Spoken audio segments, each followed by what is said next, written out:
Ар бир инсандын айткан арызы, айткан көйгөйү сөз түрдө жүрөк аркылуу өтөт.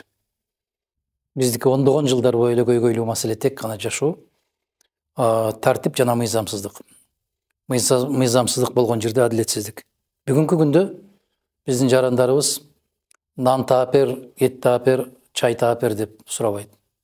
Адилеттүүлүктү, чындыкты таап бер деп гана маселе коет. Калгандардын баарын элибиз өзү иштеп, өзү таап атат, өз оокатын өзү кылып атат. Мына ошолордун адамдык, жарандык укуктарын камсыз кылып берүү жөнүндө гана маселе кетет. Тилекке каршы ал жагынан биз аксагандан аксап келатабыз. Жетекчи кандай болсо эл ошондой болот, эл кандай болсо жетекчи ошондой болот. Экөө бири-бирине аябай могул ат үстүндөгү куржун сыяктуу. Куржундун бир жак көзү эл, бир жак көзү бийлик болот. Экөө тең салмак болуп турбаса, кулап түшөт. Мына ошол эл, элге жараша бийлик, бийлик, бийликке жараша эл. Мына ушундай болот.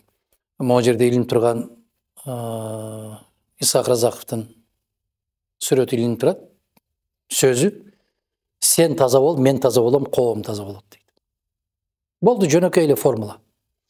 Бирок бүгүнкү күндө ошондойбу?